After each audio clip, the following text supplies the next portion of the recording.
Hello and welcome to We Never Met, the podcast where I talk to an interesting stranger that I've never met before. Today we have Zach Pietrini. Nice to meet you. Good to meet you in too, person. Sam. Yeah. So I guess to start out, how would you define yourself if you're given like an elevator pitch? This is who Zach is to someone that doesn't know you.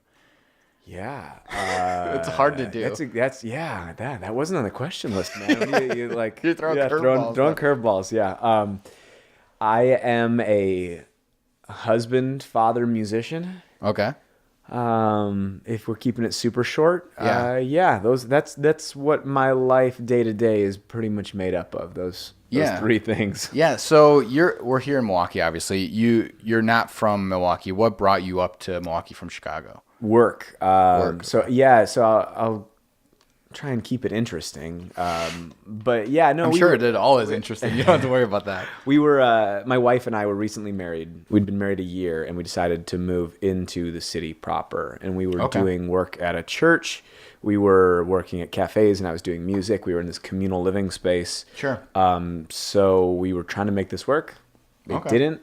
Yeah. And we had to kind of find other ways of getting by. And so one option was Nashville.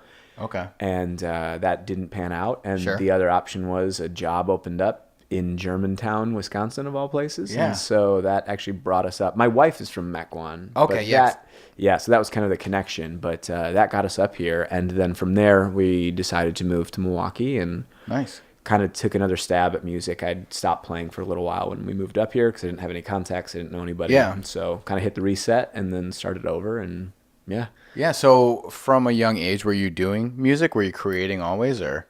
Yeah, I mean, for the most part, I started taking piano when I was very young. And I mean, Okay. like as a kid too, I still have very specific memories of like Sure. seeing a guitar and not knowing how to play it, Yeah, but like yeah. desperately wanting to and like just Yeah. plunking notes out. And, Sure. So I've always enjoyed music. I played piano first, took guitar lessons for a little bit. But yeah, I mean, I was writing, most of my, like, I don't even know what you say, like adolescent life. Sure. You know? Yeah.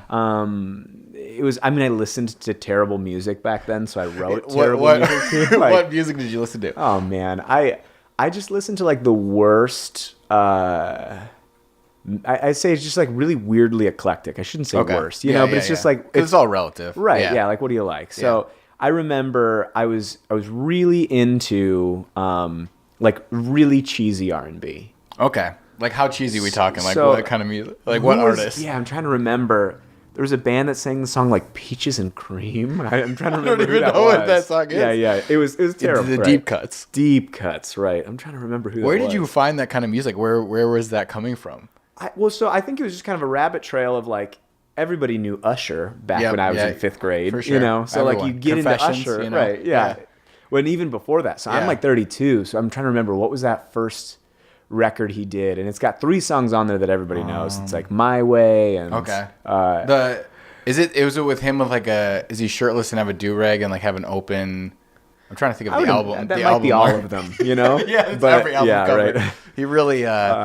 I just remember him doing like sit-ups and stuff, and there was like something on MTV about like how he does 1,000 sit-ups a day to keep his abs, and that was on television. Yeah, that I was, believe that. Did that they was not content. even like speed that up? They let No. him do all 1,000. This and is how taped it happens. Yep. But yeah, he was so big back then. Yeah. Like when we were growing. I mean, he's still like known now, but Right. like real big, like insane. Yeah, absolutely. So Yeah. yeah, I remember just listening to a lot of that, and then like it was fun to kind of like dig in, and you really kind of had to do like research and stuff, and like watching MTV2 when that came out, and it was like just videos. Yeah, and you'd what get- MTV used to be. Right. Yeah. Right. So yeah, that's how you find. Yeah, I'd find some of these weird things, but I got super into like that kind of, that kind of music. kind of so music? I wrote that kind of music for a while. Really? Yeah. Do you remember like your first song? What was your first song that you Oh wrote? man, you know what it was? I saw that question and Yeah. I was gonna go digging to see if I could find the Yeah, yeah, Notebook because I remember what the Notebook looked like, but I Sure. don't remember. It was just some cheesy love song, you know? Okay. Like How old were you when that was going on? probably like 5th, 6th grade. Dang. So yeah. And you were writing cheesy love songs Yeah, already. right, yeah. That's You're highly developed at that point, right. If you're already doing that. I don't know I don't think I would ever use those words to describe that, but thank you for giving me the benefit of the doubt. Yeah. So from that point on, you were creating music and stuff and going to high school. After you graduated, what did you do after that? Did you go to college? Did you pursue music? Yeah. So I remember, I was always doing music. Like I grew up in church playing music. I was out like playing music in a band, like anywhere that I could. I did that. And I just remember though, like looking at an application for Columbia in Chicago. Okay. It's a good school. And just getting totally freaked out by it. And so really? I remember just like looking at the thing, the envelope of all the things you had to know, and shoved it back in the envelope and pushed it away. And it was an interesting revelation, I guess, for me of knowing like, I had this opportunity to really dig into it, and I actually chose not to. Yeah. But then I think that kind of like came back around because after about a year and a half of being out in school, I was in Indiana in college. I just hated it. And I dropped out and I started working construction and writing. And so that's all I did was I'd work during the day. I used to do this thing where I was like refurbishing old planks, and I would have like glue them, tape them up. And once they would dry, I would take the tape off and I'd put it up my jeans and I would write like all day while I'm like doing this stuff. Really? And so then I'd rip this out and I'd stick it in a journal and I'd start it all over again. That's really crazy. So That's like cool. Months of this process. And then, and then it was like in the studio at night when I wasn't doing construction. And that was enough to work construction in the winter to say, I'm going to go back to school and get an education. You were like, I'm done. Okay. Cool. I'm freezing. Yeah. But I had recorded my first record. And so I came into school with a bunch of like young people who were just like, people were up for an adventure and started playing music, like this project anyway, with people at the school that I went back to. And and then that's kind of, it like just kept snowballing from there. So because I had a similar experience. I was a janitor between my college years, and it kind of was like, wow, I don't want to do this. I want to do something else. Like, this is not fun. It's important knowledge to have. Yeah, exactly. It's important to do those, but also because I feel like I had the same experience as you, where I was like, if you're doing such a mundane thing and like repetitive every day, like your mind just wanders. So I was thinking about like video concepts I could do all the time and like other things and other projects. So I was just like, I wasn't really even thinking about what I was doing. Totally. Just like I was cleaning a urinal or something. Right. There's not a lot of things you got to think about. Exactly. There's actually a lot of more things you probably should not think about. That you don't want to think about. Yeah. So what was your first like completed album or EP that you recorded? So the first one that I did, I did like weird little things in high school. Sure. What kind of music? All different or? Yeah. Again, like, R&B still? No, we moved on from that. I moved on from that. I loved Taking Back Sunday and like Brand New and kind of that. They were big at that point too, for sure. So I tried to like emulate that, but not very well. But that was kind of like in my wheelhouse, I guess. Sure. Yeah. But yeah, really, so kind of like weaker stuff like that.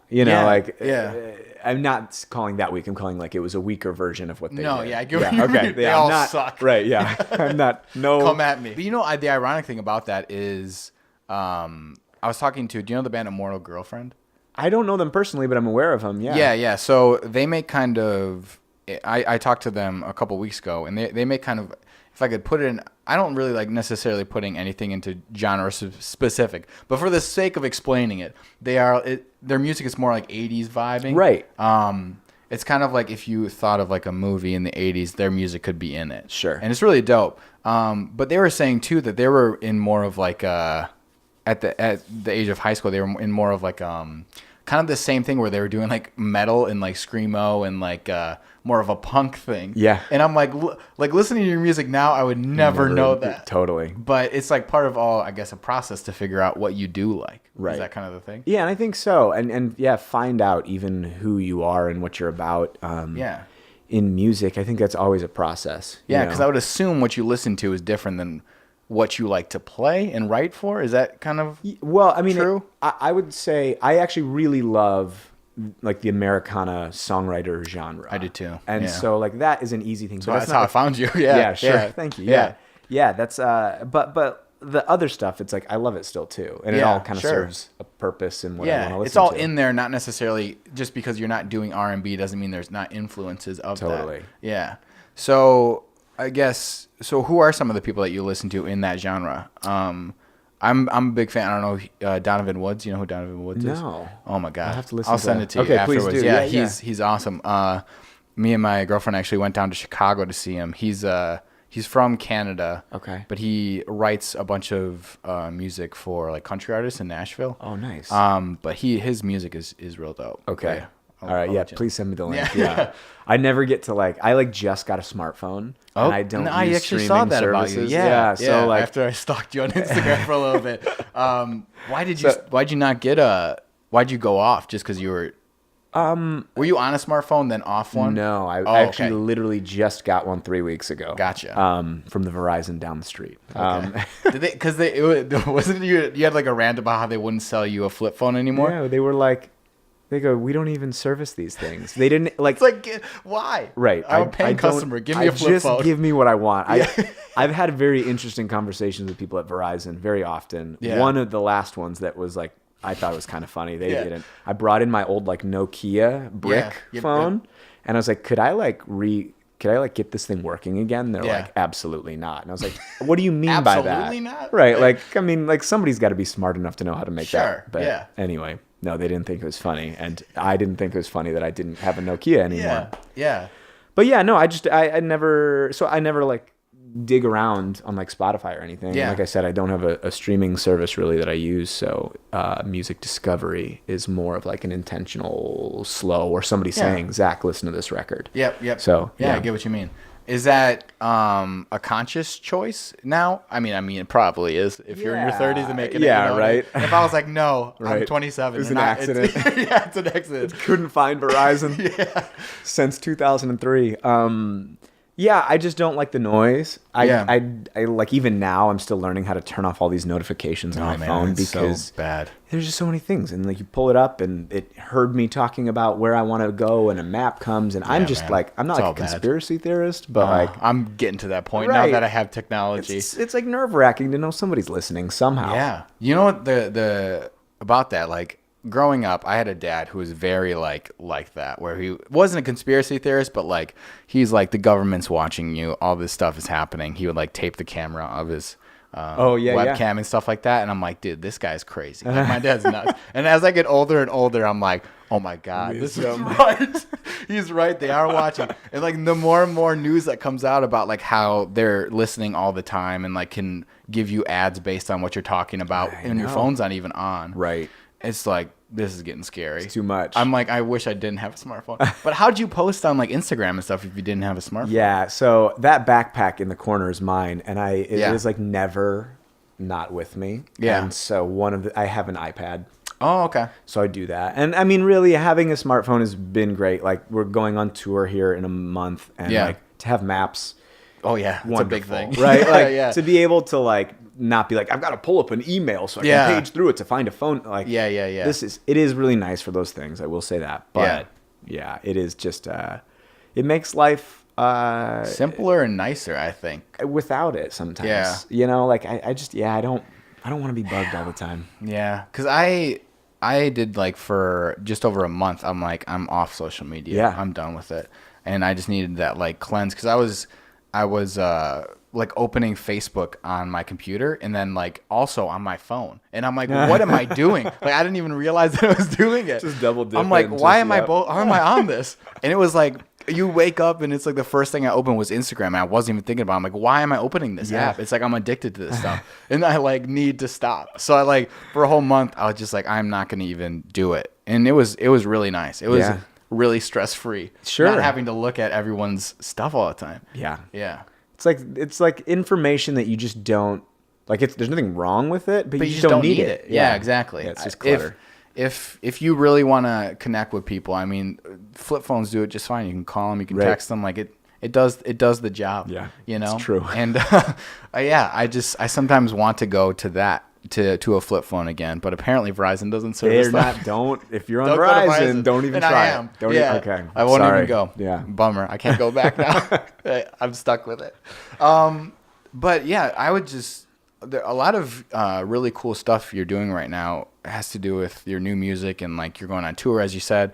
You just released a new like whole set of songs, a new album that you recorded in like what 20 hours? Yeah, that's nuts. Yeah, well, it helps when you do it live. You know, you had the whole band in there. Yeah, but still, that's short. That's like Beatles type of stuff, right, where they would go in there for like 2 hours and have like 3 songs done. Yeah, like that's nuts. Well, thank you. No, yeah, it was. Part of it is the guys that I work with are really easy to work with. Sure. We had just finished recording an entire record like a month or two before we went into the studio. You were all warmed up and ready to go. Yeah. Like it wasn't like we were like, oh, what's going, like no one was tentative. Everybody was like, we got this time. Let's just pound it out. We kind of said, at least these songs we're going to do our best to hit. Yeah. And if we have extra time, great. But if not, like we budgeted enough time.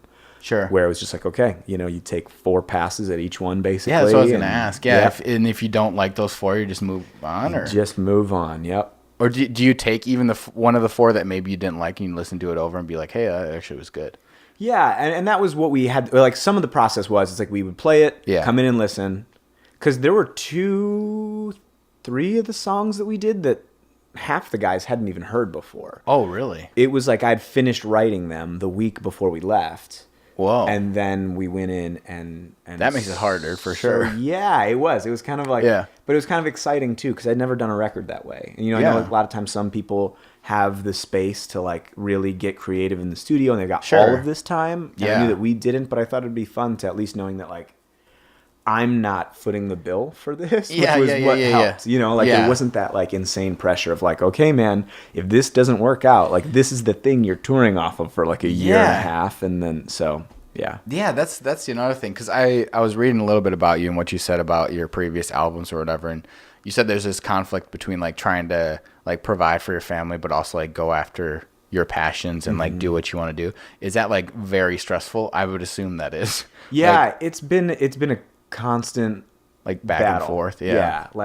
And it's not because they're not supportive. It's honestly it's because it's your own internal thing. Totally. Yep. It's just eating away at me all the time. And so that's been a big lesson. I mean, in the last several years especially, where there was a pretty distinct moment right before my son was born where I knew like the work I was doing was kind of ending. Yeah. And I had to just like either music had to make it or we had to scrap everything and start over. That's intense. So yeah, it was, and had like a lot of really, and still do, it's really like a trippy head game, because you're no longer just doing it because you love it. Like you are, but you're not. Yeah. And then like, the conversations start getting weird when you're dealing with people who are booking and you consider the time away, and then you have to just be like, I'm sorry, this is just what it costs. And like, no matter what, like I can't do a lot of favors, and you feel bad, but that like this is what you have to do. And it just takes that, like it begs the question for me, like, okay, like what can you live without, and like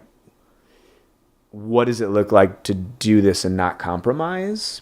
Sure. But like know that like not compromising isn't like my posture towards my family, it's like my posture towards the art. So so what have you found out that you are not willing to compromise, or that you are willing to, like, through that process? Yeah, I mean, some of it is like my interpretation of like what is like an amazing gig and what's not a great gig. Sure. Because sometimes there are things that I just like, this month is thin, so I have to just find something. It doesn't matter what it is. It's like you just got to do something with it. So that sometimes does get hard, because you can only take so many like life-sucking gigs, before it totally destroys you.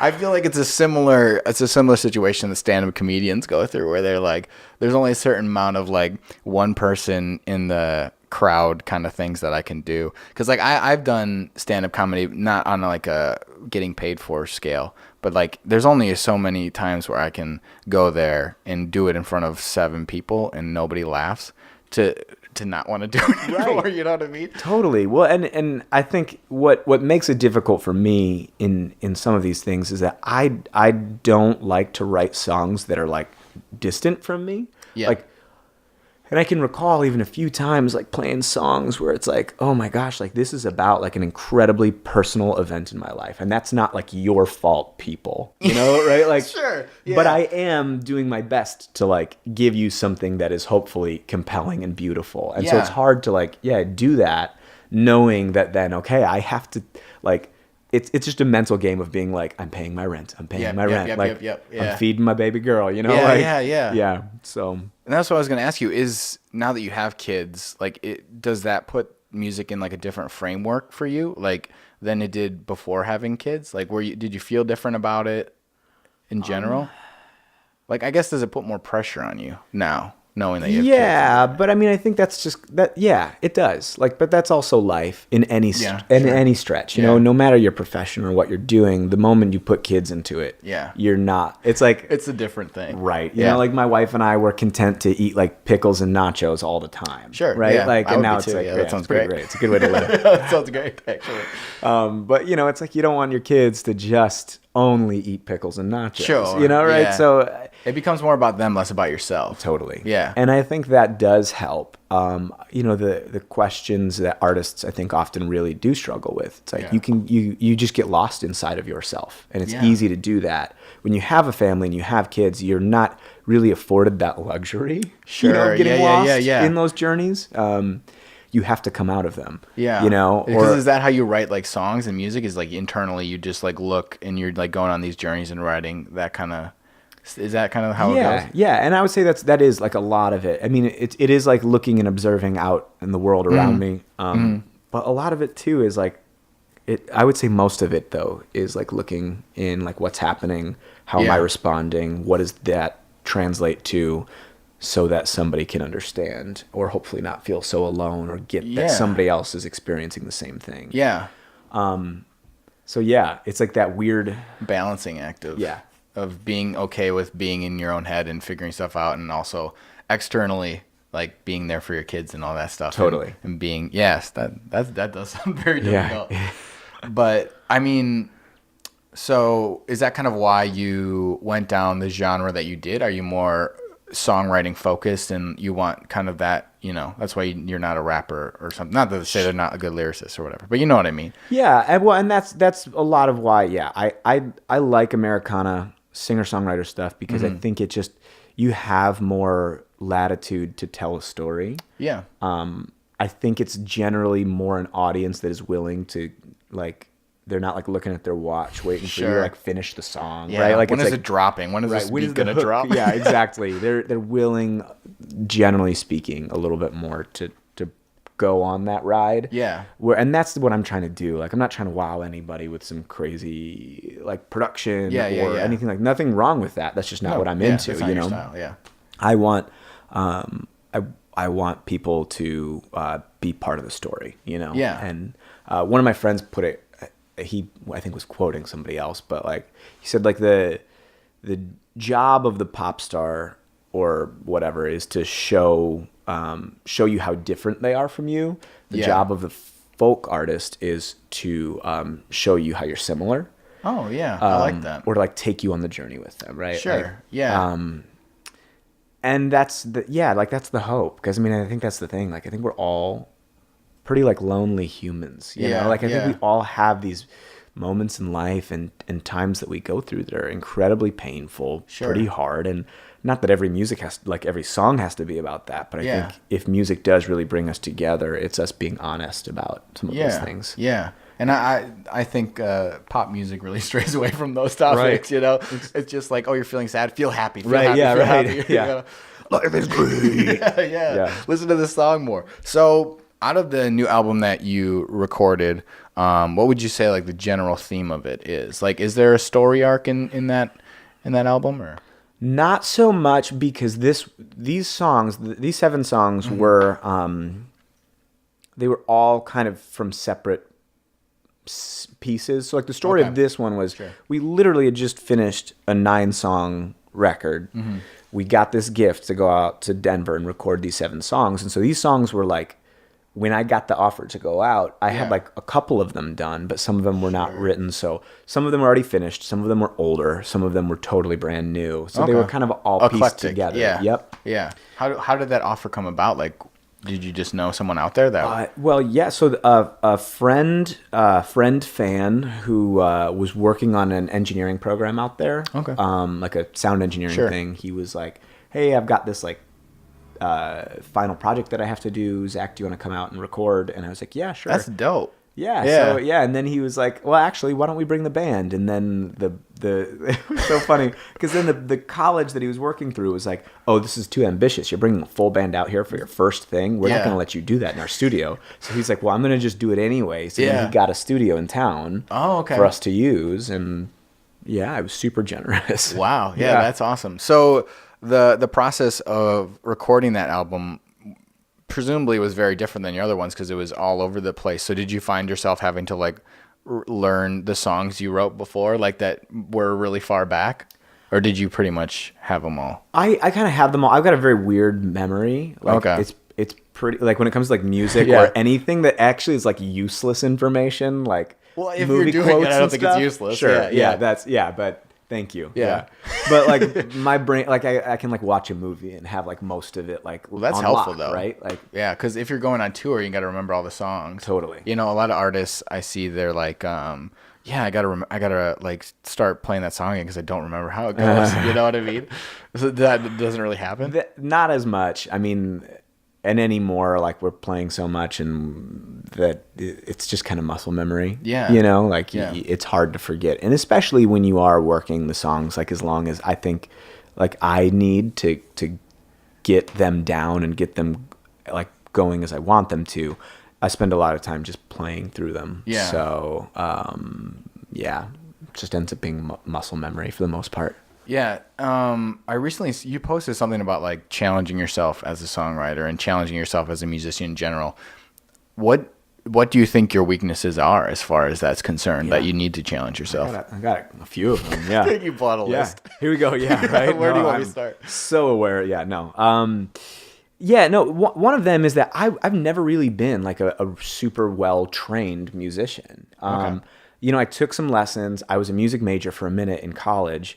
But like I don't know theory that well.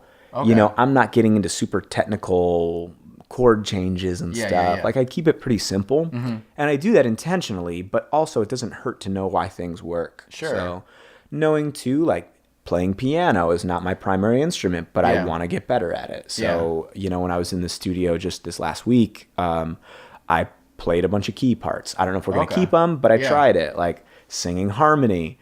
I'm really not that good at it. So I'm trying to learn and continue. So I did that in the studio and tried until I got it, basically. You know? So, I mean, in the very practical sense doing that, I mean, I think writing is always one of those things that you're never arrived at. You know, like you can always get better.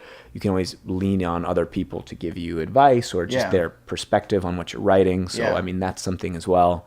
Man. You know, I think the idea, too, of, like, self-talk as an artist, like, what are you telling yourself about yourself and your art is something that I need to, like, always be leaning into. What do you mean by that? It's, like, the self-consciousness of being an artist. You know, you second-guess or I should say, I shouldn't say you, I should say I.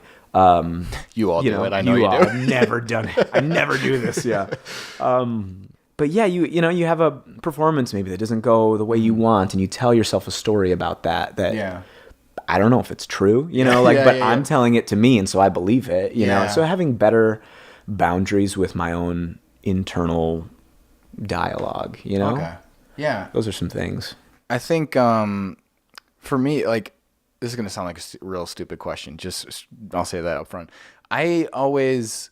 When I listen to music, right, I have a guitar over there. I play the ukulele a little bit. That it was Martin, right? Yeah, very nice. It's a really nice one. I got a Fender electric guitar too. My grandpa used to like write and play music. Oh, sweet. So when he died, he gave me those, and I never learned how to play. But bummer. You're not dead. Yeah, right? Yeah, exactly. I still got time. You got time. But what I was always fascinated with artists, and I don't think I've ever asked anyone this question, but like when I started like learning guitar or trying to play at least, what I always ran into was like, how do people learn how to construct a song. Like that always was like really confusing to me. You know, like how you decide that this is the chorus and then there's like a bridge and then there's verses, like, and switching in between those things and like doing different chords, like, oh, that chord sounds stupid. Like I always like, how is this? I don't even understand how people do this. Yeah. Like when you first started out, how did you figure out how that like structure worked? Yeah, I mean, a lot of it is just imitation for a long time. You know, like you got your guys you love and your songs you love, and you listen to them over and over again, and to the point where it just, I think you don't even like realize what you're doing, and you just kind of do it because I've heard the song so many times. I get that this is a song that I enjoy, and here's how it goes. Okay.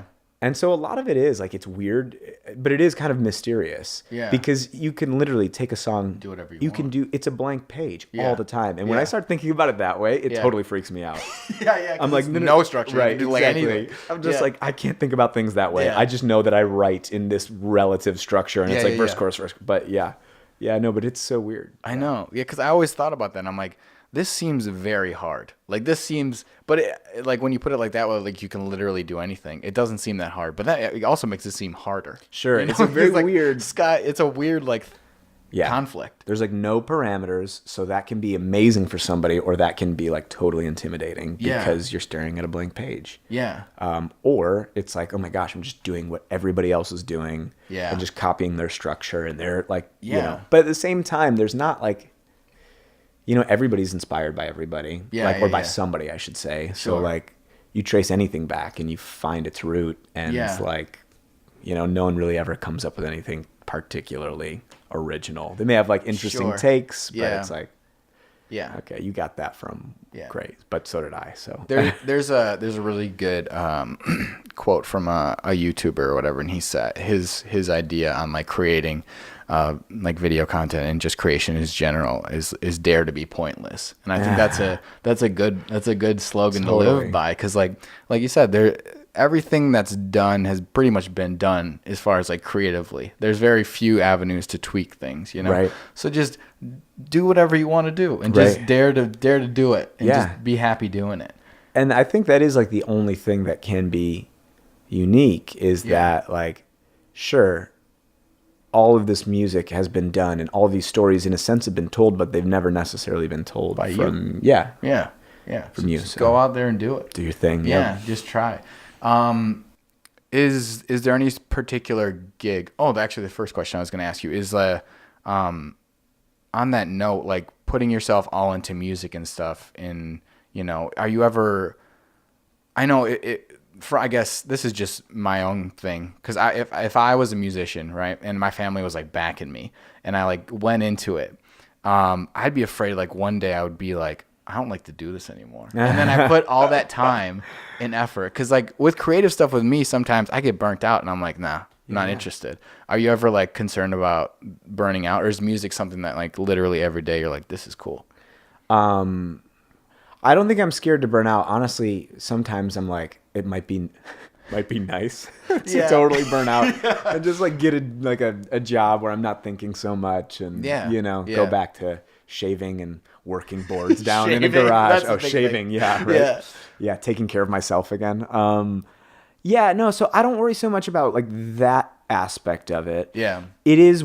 Yeah. I'm trying to think what that is. I think the thing that is so insane about art or creating anything is that, like, if you're not part of this, like some bigger current that you're a part of, like, if I were to stop playing my music today, it would take like 2, maybe 3 months before people, like, of them noticing that I wasn't, and then like nobody would probably care anymore. And that's not like maybe you know like, sure, maybe that's like too much, but like, do you get what I'm saying? No, like, I get what you mean though. If I were to stop, that's the thing I think that is like the most, that's the hardest thing to stomach, would be to know that if I were to just stop, there would be this period of time where it'd be like, somebody maybe a year from then to be like, I wonder if Pietrini's still doing that stuff. Oh, no, he's not. Oh, okay. You know, and then it's like over. Yeah. So does that kind of scare you in a different way, where you're like, I always have to keep creating, and like I have to put out stuff and be on tour and stuff? It makes you, well, then it makes me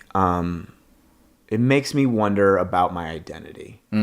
Like, who am I if I'm not Zach Pietrini, the songwriter? Which I think is a really important question for every artist to ask, because it's super easy for this stuff to become your identity. Yeah. And I think that's a really dark place to exist in. It's also, where do you pull ideas from if like your identity is literally just what you do? You know what I mean? If there's no other outside forces or any hobbies or anything that you like to do or any part of your personality that's different than what you're doing, it's like, well, what are you writing about? Right. It's like I do improv comedy, and it's like they say, if you stop doing other things, you're going to be terrible. Sure. Because you have nothing to pull from. There's nothing, like, you're doing scene work about, like, nothing because you haven't done anything, like, the whole week.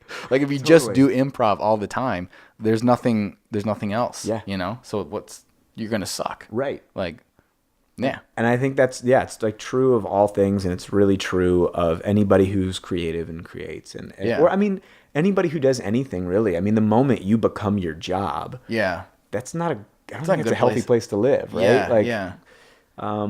So, I think that's what that question forces me to deal with a lot. And it's like, Zach, are you upset because, like, this is something to be upset about, or are you upset because you feel like your identity was like poked and prodded at because you've put so much stake in this working out? You know, like, so it's that's real philosophical, right? And I think you are like probably are in a really good spot because, you know, you don't care about having a smartphone or like being on social media and stuff, and that can drag a lot of people down too. It's like, oh, like how many followers do I got, like how many people are listening to this song, like and if nobody is, or not as many as you want, like do you stop? Like I think a lot of people do, like because they want the recognition, they don't necessarily care about the craft itself. So that's good. That's a good spot you're in there. Well, I'm trying, you know. It's every day. It's not a thing you arrive at. I feel like, you know, it's like every day, like, because there are days that I lose that battle for sure. And it's like, I am this thing. I'm going to make this work. And you are going to love me. And Is there a specific gig you've played so far or anything that has been, because I guess from doing it in school and like doing it kind of more as a hobby, what was the turning point for you where you're like, I want to do this full time? Like, was there an event that happened or an album you released or a song you created to like, whoa, this is awesome? Or just kind of progressed? It's been a slow progression. Sure. Yeah. And I think it's, like I said, or we were talking just earlier about the idea of like process and arriving at who you are. Yeah. I think that was very much true for doing music. There was no one thing. In fact, if anything, it was like surprising that I even continued, because I thought I was totally done when I moved up here. Yeah. And some weird things just happened to play out. And like from that, it was just like, actually, no, like this is a really important piece of who I am, and I can't ignore that. So that was probably the biggest pivotal one, where it was like when there was that hard stop and I realized like, oh no, I can't live this way. You know, So what does your wife do? Does she do creative stuff too, or? Well, yeah, she raises our children. It's creative. Yes, that is very creative. Intense way. Yeah. Oh my gosh. Yeah. So she's home with them most of the week. She works at a record store. That's cool. So she gets some adult interaction and gets out of the house. So she does that about once a week. Okay.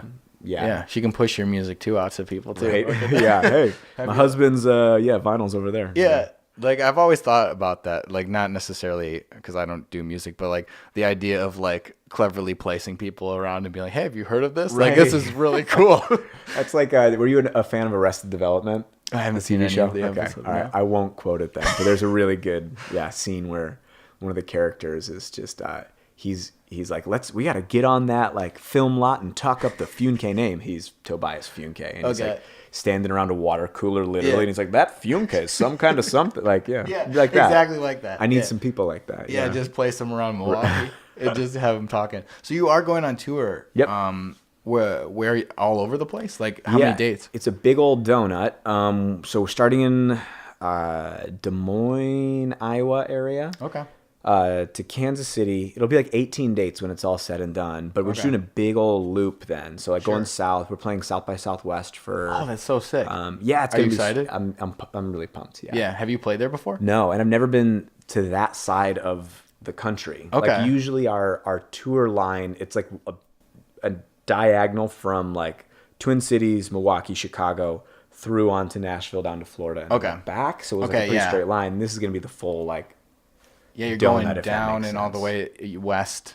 Yep. A little bit more. Yep, a little more west and then east. But yeah, so I've never played in Austin, and my wife and I were even talking this morning. And you know, we love Milwaukee. We're going to live here, but you know, we're also curious. Like a lot of the bands that we love and we listen to when they tour, they're not like coming up this way. Yeah, you know, they're kind of like below Chicago is kind of their stomping grounds. Cold, man. And, yeah, right. If you're from the South, your blood's too thin. Don't come up here; you'll die.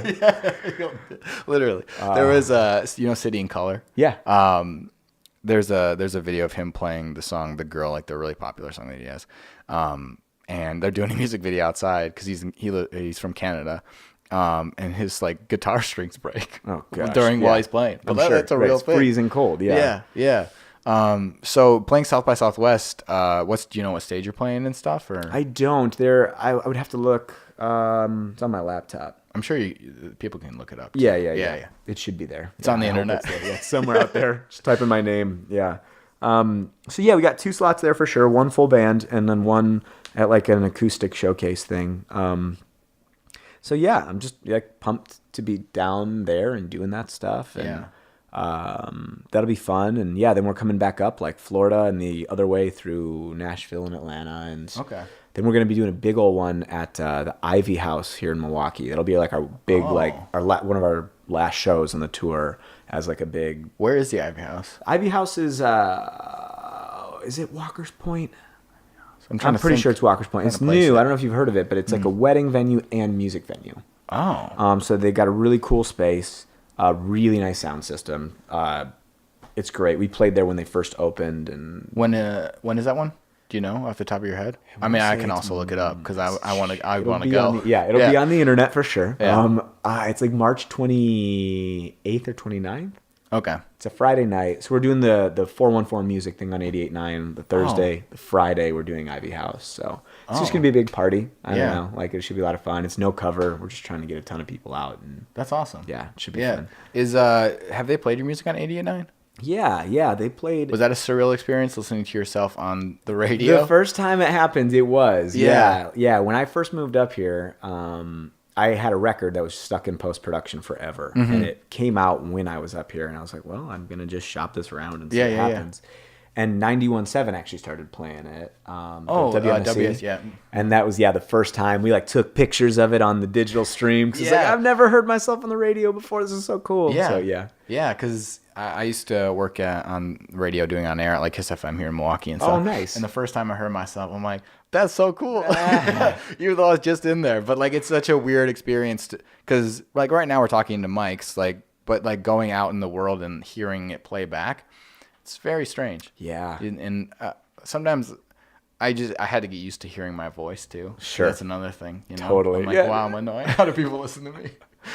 I feel like when things are in print, I feel like the thing that's the weirdest for me. Yeah. Because I tend to speak and run on sentences. And so it sounds like, I feel like when I'm reading it back and I'm quoted, I'm like, gosh, I wonder if people like, did he graduate? Like, does he have any concept of grammar? Yeah. Like, it's like he should put some periods in there. Right. Whoever's writing it. Take a breath, man. Yeah. Oh, I don't want to blame them. It's totally me. Yeah, I can just ramble. You know? I think everyone can. I think when you start talking about something that you really care about, it's hard to stop. Right. Yeah. So is there a song, going back to that, is there a song that was really hard for you to write from like an emotional point or from just like, oh man, because we watched the Ava Brothers documentary about I forget, it's on HBO. Oh sweet. Okay. I'll have to check that out. Yeah, who shot it? Judd Apatow. Oh, okay. He directed it, which is really random to me. But it was really good, and you could like kind of see the process of them writing an album, recording, and then going on tour and stuff. And was there a song that was like really emotional for you, or really hard for you to write and get through? Like, does that happen generally? Yeah, it does. Yeah. There's a lot of times where you're just kind of like raw, you know. Yeah. There were 2 in particular. One of them is I shocking surprise here. Yeah.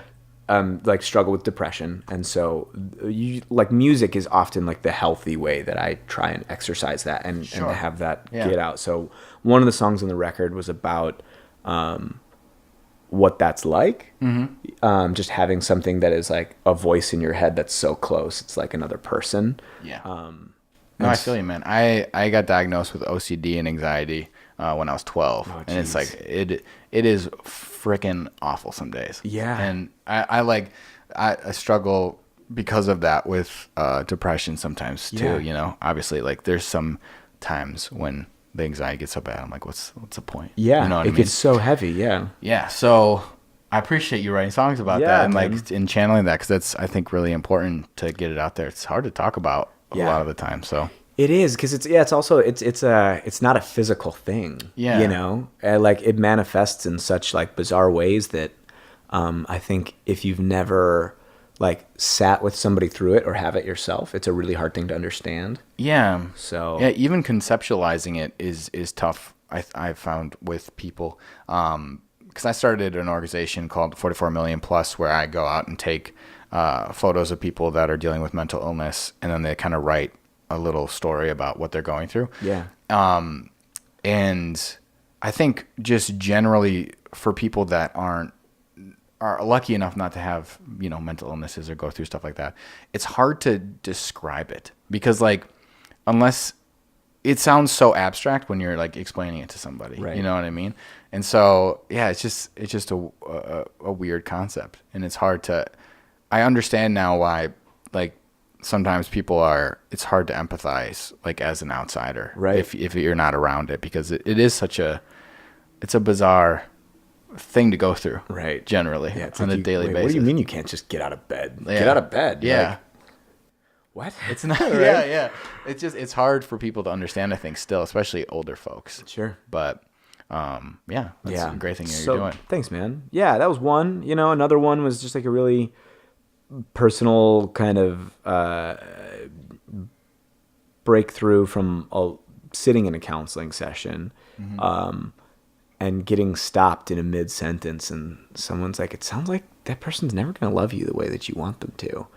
Dang. And it was like, and I went home immediately and wrote a song. Yeah. You know, but it was like, that's a heavy thing. It's like when somebody else is like, listen, guy, like, you are running around in circles here. You know, like, you are not doing yourself a service. Like, you need to, this is what is, you know? Yeah. And when you realize that, and then, singing that. I mean, I'm sensed, like, it's been a while since, you know, this whole situation was happening.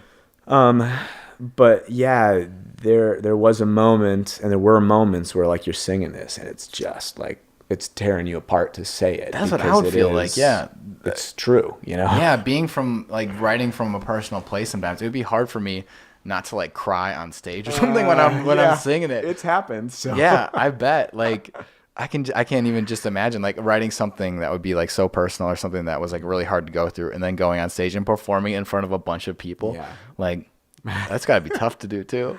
Yeah, I mean, you kind of do it to yourself, you know, at some point. You get in your own head, and like, I elected to do that, you know. Yeah, I didn't have to, and I chose it, so that's on me for sure. But but it's important too to, like, show that side in music. You know, I think.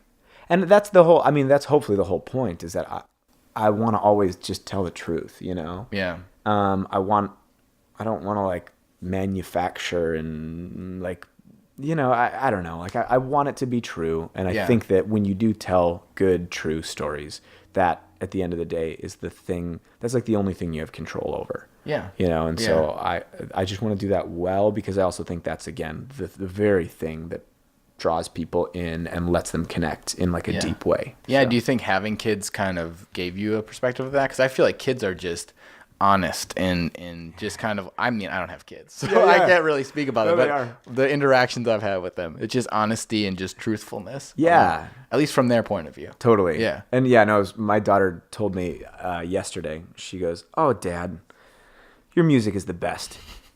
It kind of scares me sometimes, though. And I'm like, she said that? She said that, quote. And but having them, it's just funny, man. Like, having kids, getting married, like, those things, they're not things that have to take place for like the progression of a person. Exactly. But they are things that are catalysts for you, just like cutting all like the BS out of your life. Yeah. Like it doesn't matter to my kids if 300 or 3 people showed up to my show. Yeah. They're just wondering where I am. Yeah. You know, exactly. like, yeah. So they don't care. They're wondering where dad is. And so dad has to be present. Dad has to be there. That's really what they're concerned with. And so in having that a rhythm of our life, I think that does end up kind of chipping away, like, you know, as I'm writing, like, does this even matter? You know, like, yeah. Like, what am I doing? Yeah, what am I? Yeah. So yeah. What scared her about your music? Like, I don't know. I think she was just, you know, just messing with you. She's just a kid. She like strings things together and just goes. So, I don't know. Maybe. How is that having kids and like do you just allow them to listen to whatever and like, because I know you didn't have a smartphone and also you don't have internet or wireless at your house, right? Yeah.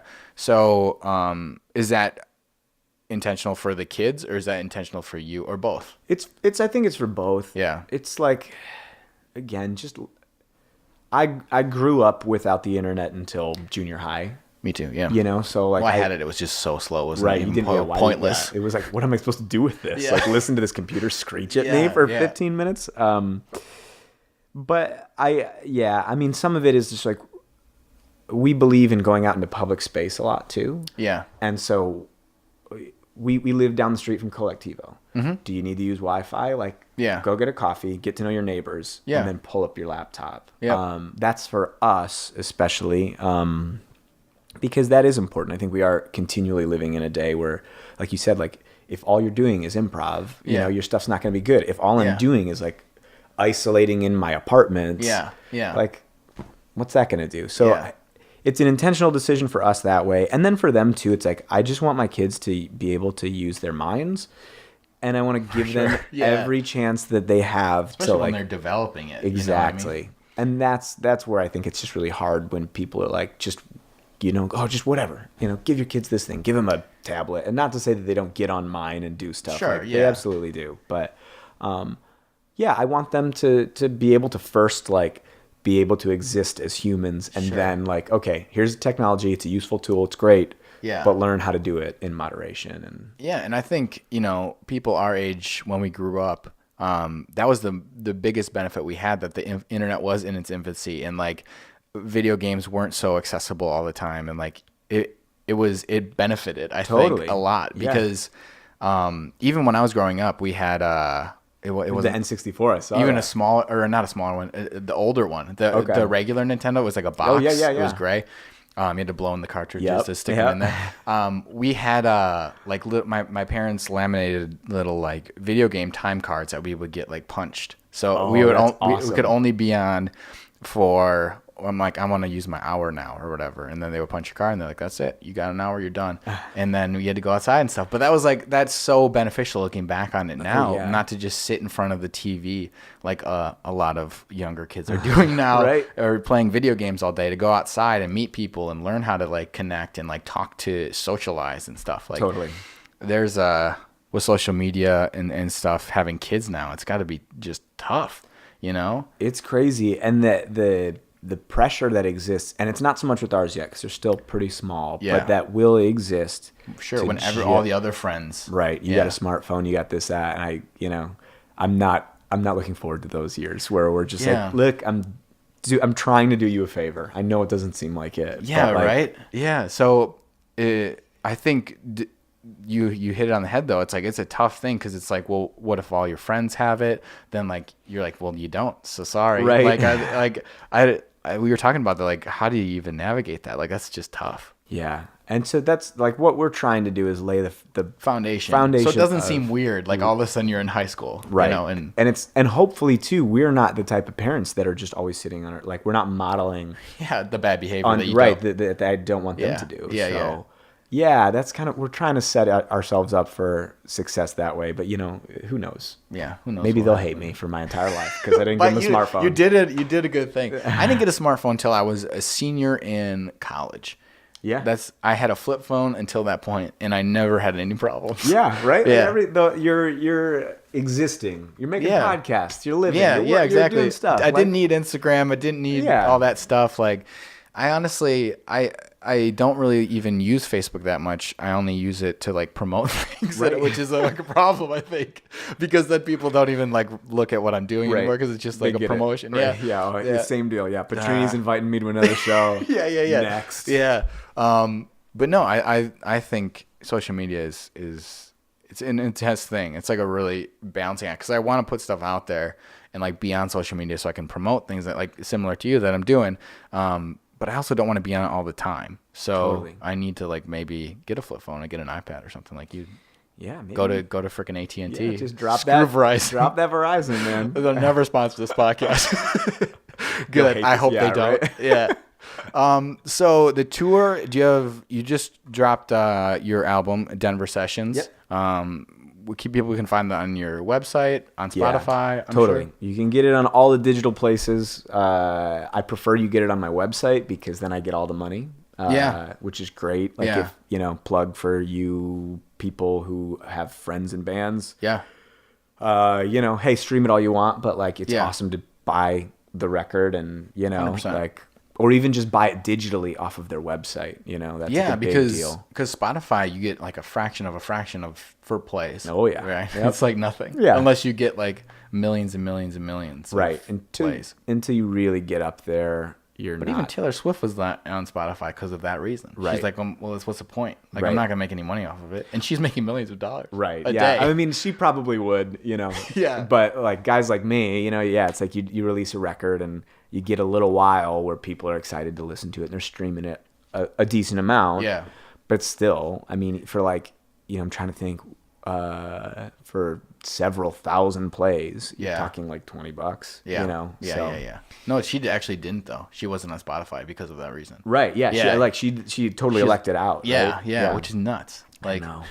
Whatever, good business strategy, I guess. Right. Everyone knows who she is. Like, no one needs to find her on Spotify. Yeah, right. They know like Taylor who? Huh? Yeah. Can I find her on Spotify? How do you spell it? Yeah, but the helpful thing that I found about Spotify is to find new artists. Absolutely. Like, that's the best thing about it. Well, and that was like a really cool thing that happened one night at a show is that somebody showed up. Mm-hmm.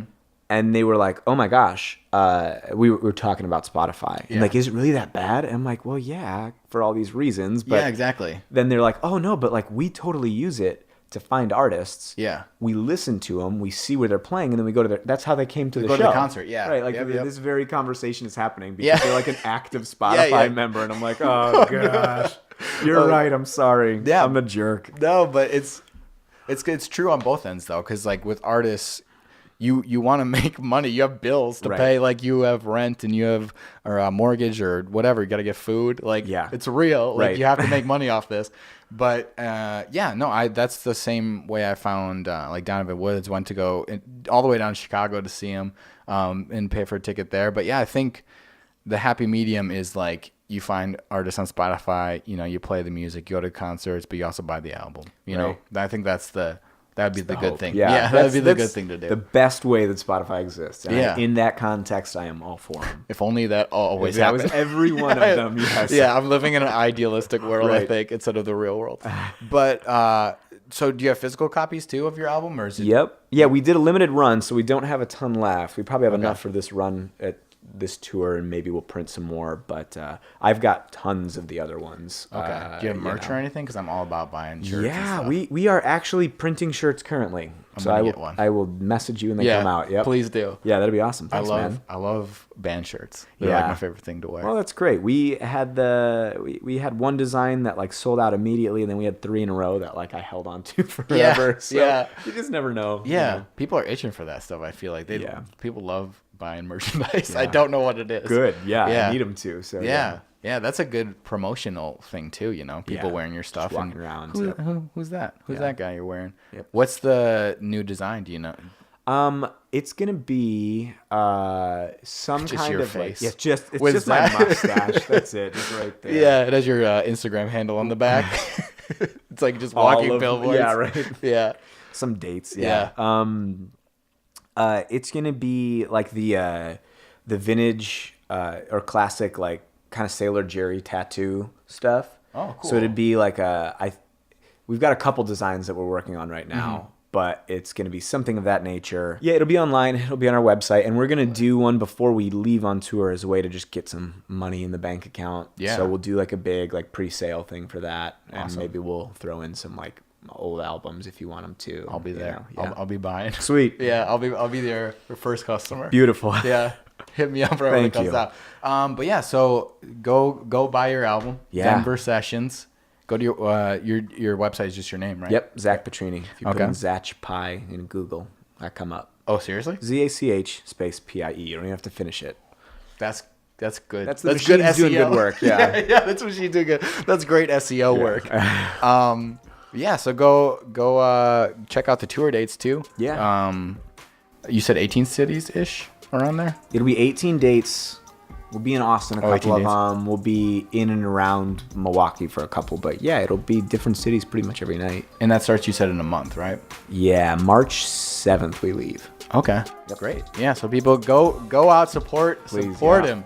Support artists, that are making great music like you are. So Thanks, man. Yeah, thanks for coming. I appreciate it. Of course, thanks for having me on. This is so fun. Yeah.